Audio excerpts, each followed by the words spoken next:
much different than what we've been seeing, Charles Payne. Manufacturing was down again. Yeah. That's what we expected. Yeah, but we didn't expect the retail number to be down. I was happy. I'm really happy with construction and mining. I'm very, very happy with. We might be seeing some ripples there. Obviously, that's a key area where Donald Trump is going to do some amazing work early. He's focused on it. But I got to tell you, 200,000 people dropping out of the workforce. Again, that malaise that it doesn't match what we've seen in consumer confidence numbers recently, some of the other things. So all of it's sort of anecdotal, but it's amazing how many people continue to give up on the American dream. Also, it might point to the fact we need to rethink policies where you make a lot more money sometimes not working than you do working. That's exactly what I wanted to say. Regulations, you know, so people, if you can make more by dropping out of the workforce, you're going to make more. You're going to do that because that benefits you and your family. So I think as we get the regulations off the American people, if you can make more by going to work and getting a job, that's what you're going to do. And hopefully that's otherwise you become Europe.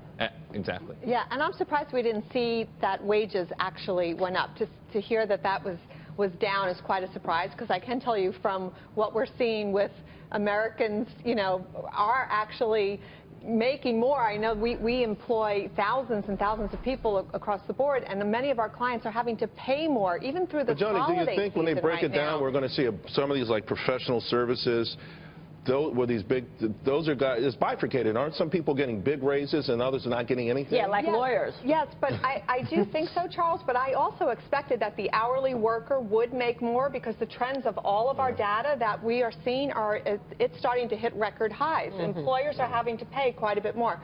So I'm most surprised about that number. But overall, I think a decent job report, though unfortunate to see the 200,000 leave the workforce. To Mike's point, you know, people may be feeling like, well, if I'm not going to make the money here, I could go on, you know, social assistance programs and stay home.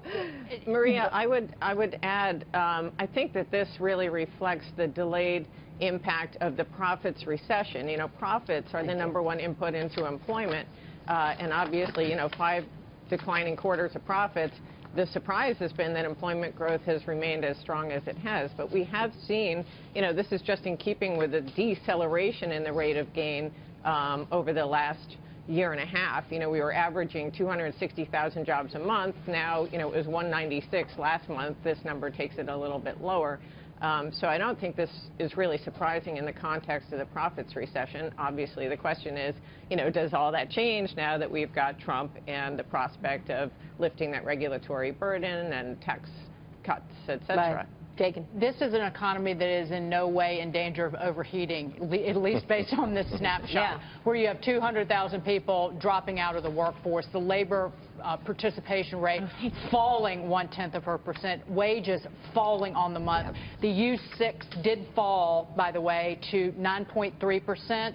This is a broad measure of unemployment, down from 9.5%, but the rate was 8.3% in the 2 years before the recession. So that's an indication of how much we still need to get people back in the workforce. So is the U6 more reflective of what's really happening in the country as opposed to the unemployment rate? Yes, absolutely. It's a better indicator. It points to the sense of malaise of people. I want more hours but can't get them. I want to work more but can't find that kind of job. And I'm sorry.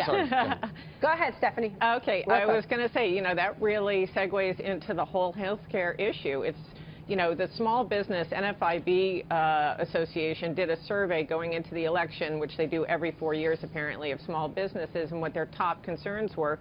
And not surprisingly, health insurance was #1. We've got to lift this, you know, dead weight of the Obamacare quickly to revitalize job growth and to give consumers more money in their pockets. Yeah, Steve Moore, hold on. I'm coming to you in a second. Mike Murphy, go ahead. I think when you look at this headline announcement, the headline looks great. 4.6% unemployment looks terrific. But if you dig down a little bit deeper, I think if you survey any 100 people out there, you're not going to find that 95 plus out of those people are feeling great about their economic position right now or their job position right now. So I'm hopeful that this will start to turn and we'll start to see less regulation that will make people feel better, employers feel better, more jobs. That's been the story of the economy now for a couple of years, right? Yeah, we're in recovery mode, but nobody's feeling it. Exactly. You can call it whatever you want, but I'm not feeling it.